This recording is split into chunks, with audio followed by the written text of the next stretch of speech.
Des violences ont éclaté dimanche à Bruxelles après la victoire du Maroc contre la Belgique à la Coupe du Monde de football. Quelques dizaines de personnes s'en prenant à du mobilier urbain et aux forces de l'ordre, selon la police.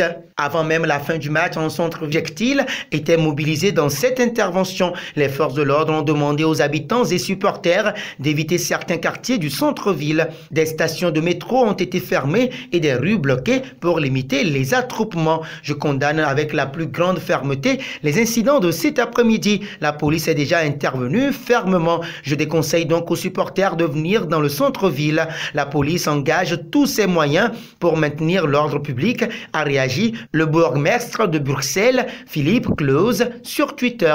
J'ai donné ordre à la police de procéder à des arrestations administratives des fauteurs de troubles, a-t-il ajouté. Ses supporters n'ont pu digérer l'humiliation face aux Marocains. Il y avait l'Argentine, défaite par l'Arabie Saoudite 2-1, l'Allemagne surprise par le Japon 2-1. Il y aura désormais la Belgique, vaincue ce dimanche après-midi par le Maroc 2-0. Après une rencontre accrochée, sans véritable occasion en première période, les Lions de l'Atlas ont pris le dessus sur la Belgique et crié l'une des sensations de cette phase de groupe.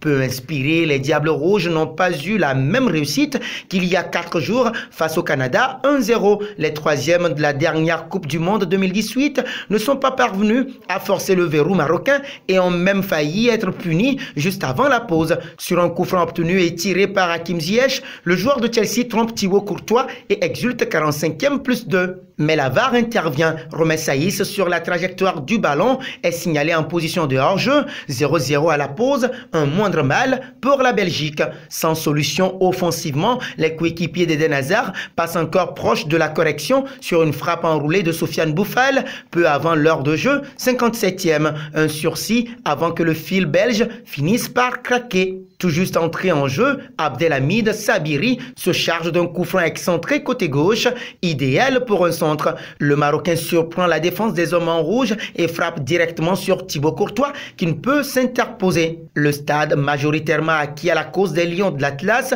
chavire de bonheur. Le Maroc mène 1-0, 73e. La fin de rencontre sera du même acabit. Les Belges ne se procurent aucune occasion sérieuse et sont même punis à nouveau par la fraîcheur du banc marocain. Dans tous les bons coups, Hakim Ziyech sert Zakaria Bouklal qui trompe Thibaut Courtois en première intention dans le temps additionnel 2-0, 90e plus 2. Avec cette victoire, le Maroc prend provisoirement la première place du groupe F devant la Belgique qui jouera sa qualification jeudi 1er décembre 16h face au vice-champion du monde croate.